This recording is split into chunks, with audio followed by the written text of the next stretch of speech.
Good morning and welcome to today's Smart Business Strategies podcast. I'm Anna Wiles, the franchise economist, and I am thrilled that you are here today. I have got an amazing franchise to tell you about. It's in the family entertainment space, and I cannot wait for you to meet my guest, Chris King, the CEO and partner of Monster Mini Golf. Chris, welcome to the show. Thank you so much, Anna. Thanks for having us on. It's a pleasure to spend some time with you today. I love mini golf. This is not a fad. This is nothing new. It's been around my entire lifetime, and I'm not going to tell you how many decades that was, but it's you need more than one hand. Okay. Okay. So, Chris, tell us a little bit about you and how Monster Mini Golf even came to be. Yeah, my journey in franchising started about 27 years ago, and I spent about 10 to 15 years with a brand called My Gym. It's in the children's fitness space, and it's really where I cut my teeth. I've always really leaned into the operations and the training side. I was with My Gym when they had about 40 stores, and I helped that company grow to about 360 in 32 countries. And then in 2015, I just felt a little unfulfilled. I couldn't, hop over my 5 best friends. I wanted, a deeper role in leadership. So I stepped out of my comfort zone, and I found Monster Mini Golf. At the time, they had about 17 units. They still needed, to be polished a bit for scale. They needed some systems wrapped around them. So I thought it was a good fit for me. I think something interesting to understand about Monster Mini Golf is it's a legacy brand. It is 21 years old right now. So it's been around forever. We were the first brand to bring mini golf indoors and put it under black lights, really because of necessity, because the founders, Christine and Pat, lived in Danielson, Connecticut. And if you did outdoor mini golf, you could only do it 2 months out of the year. So Monster Mini Golf has been around a long time. So I helped them, the founders, working with them as their COO for about 7 years. And then I decided to become a franchisee. My wife and I relocated from Florida to Charlotte, North Carolina. Since then, we've opened 3 of our own stores. She runs our stores so I can concentrate on the brand. And then something really unique and special happened in April of 22. We were in a franchise advisory council meeting, myself and the founders, on behalf of the company, and then our advisory council. And then after just a very productive day, steering the company, making decisions, really collaborating, the founders looked at us and said, hey, we want to retire. And we were all sitting there like, what does this mean for us? Do we have jobs? What does this look like? Are they already selling it to somebody? And they said, we've been approached by private equity. We've talked to many groups, and it just doesn't feel right for us. What you have to understand about the founders is this was their baby. They did not have children. Yeah. They put everything into this. And they said, we want to turn it over to people that are going to continue our legacy, that we want it to grow, but we want it to grow within what we've done and what we've worked so hard. So they asked the 4 of us, they handpicked us and said, would you guys like to buy it? Now, if you don't want to, we're still going to sell it, but this feels right. And we said, yeah, we want to take a stab at this. So we closed on the deal in January of 2023. And I think the really unique part of this is all of myself and all of my partners are multi-unit operators. So I own 3. My partner, Nick, in New Jersey owns 4. He's been a franchisee in Monster Mini Golf for 18 years. Wow. My partner, Alex, owns 4 in 4 different states. He's been a franchisee for about 12 years. And my partner, Holly, has been with us 10 years, and she owns 2. So the experience and the confidence that it kind of reignited in the brand when we formally took over as owners. And we're not suit and tie behind desk, that's not the executives we are. We are roll up our sleeves, make all of the decisions on what's best for our franchisees, because we're franchisees ourselves. And that's proven to be very special. The last 3 years have been really great, but we've just really held true to that culture. I love that. So what makes you unique and different is how very franchisee centric you are, and the entire leadership team are multi-unit franchisees of the actual brand. That is just fantastic. I love it. That's wonderful, Chris. Share with the audience, what is the role of the owner? People ask me all the time, what's their role? Are they on the business, or are they in the business, or is it a combination? So please share about that. It can be what they want it to be, which I believe is very special. We have some people that they don't have to be at their store, but they go to it often because they enjoy it. It's a fun place to be. Yeah. It makes you feel good, just like a guest walking in to forget the outside world and have some fun for a little while. The same happens to our people, but it is truly, you can work on your business or in your business. You have that choice. If you hire a great GM, that sees the culture, that really embodies the vision that we have and that the owner has, then you can just lead that person. You can spend the time out in the community, I say shaking hands and kissing babies and really becoming a pillar in the community, working with the school system, the local businesses, your local nonprofit organization, sport teams. You can spend your time outside the business to grow it, but it is important. In family entertainment, we believe that our success is rooted in the fact that even though our franchise owners don't have to be there, they have their thumb on the pulse of the business. Yeah. They understand the culture. They understand how the experience and the product needs to be presented, and they stay on top of that even if they're not there. I love that. So they for sure need to work on the business, but also I would think, especially at the beginning, they would want to be integrally involved in the business to learn it and to build the right leadership team and create the culture that's so important to the success of any business, franchise or not. What do you think about that, Chris? Yeah, you have to understand the business that you purchase. You have to understand the product that you're delivering.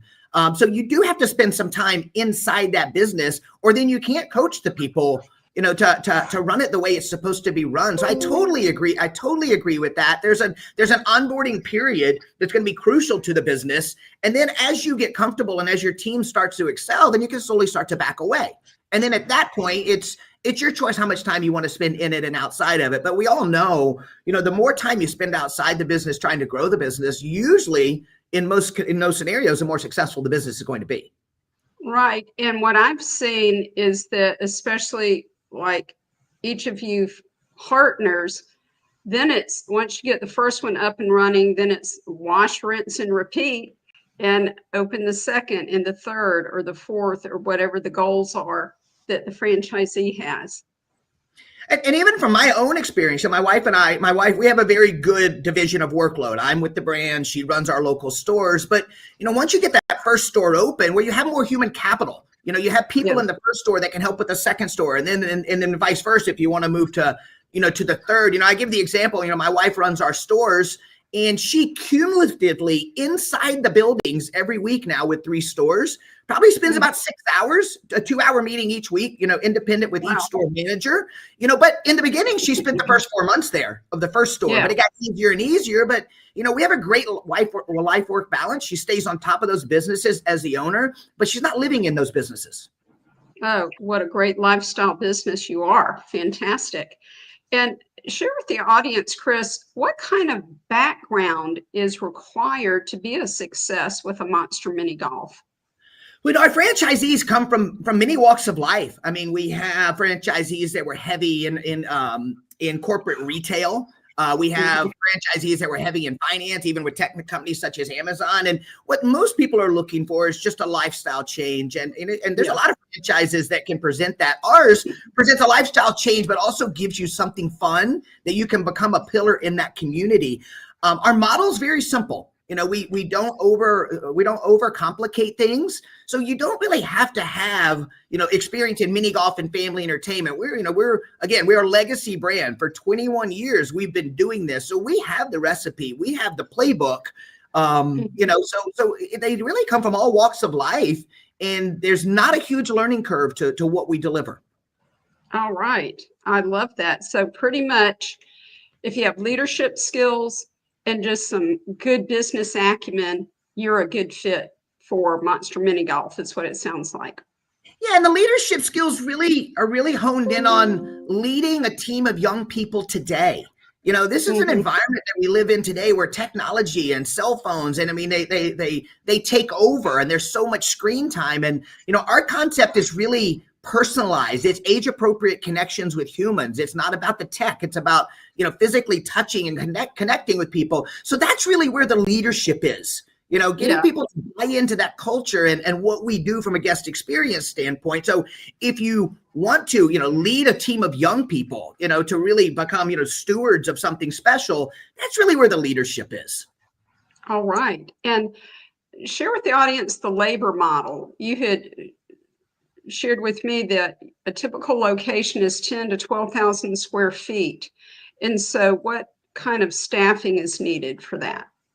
One important thing to note with us is we actually also own the theming integration company. So we design our spaces. We have an install team that actually installs our golf course and really makes it monster. So with that being said, we design these stores in 10 to 12,000 square feet to have direct lines of sight from the POS or the admissions counter to everywhere. Where that translates to an advantageous labor model is on a slow day, we can operate with 2 people, where most entertainment centers at 30 or 40,000 square foot, they have to have 9 or 10 people there. They don't even get into the black until a Saturday, afternoon, where we don't have that issue. Our entire staff is usually an average of 10 to 15 team members. We have one GM that's kind of the head of the ship, answers to the location owner, really runs things, boots on the ground. Usually there's a 2 to 3, what we would call ship supervisors under them. You trust them to show up on time, open and close the doors, do light training. You can trust them with the finances and the cash and things like that. And then under that, you're talking about, 9 to 10 part-time employees, high school kids, college kids.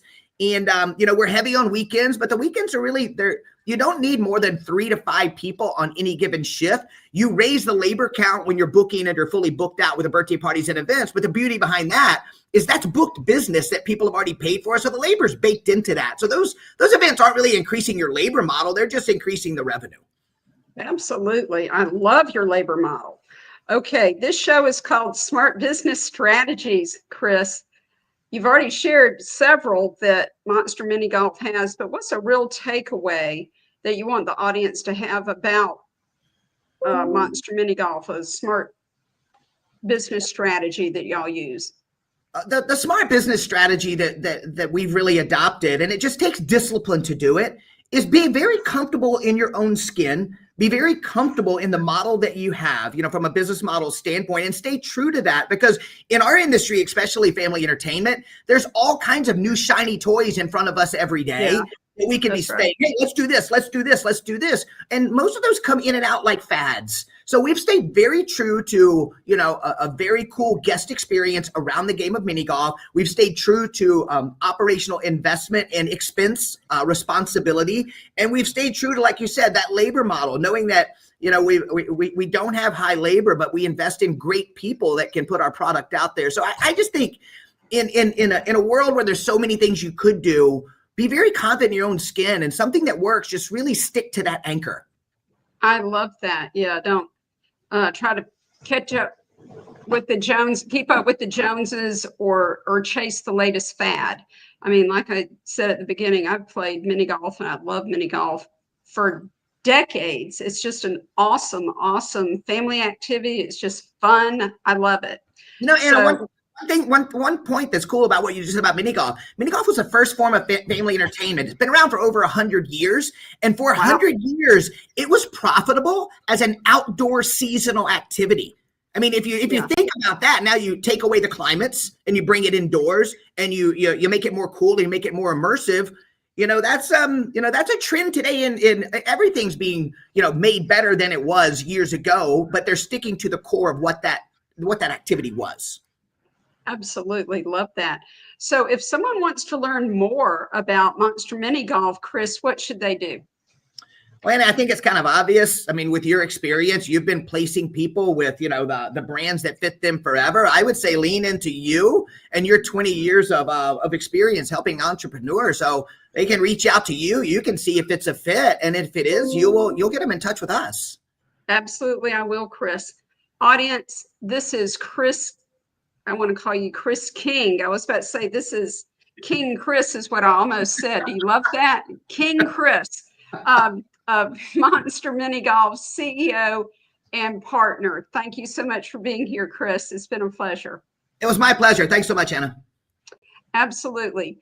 Audience, thank you for being here, and be sure to come back next week for another rip-roaring, amazing, awesome, compelling franchise Make it a priority to be here. Set your alarm, and you're not going to want to miss this 15 minutes because it could absolutely change your life. And may you be wildly wealthy in all areas of your life. I'm Anna Wiles, the franchise economist. See you next week. Bye-bye.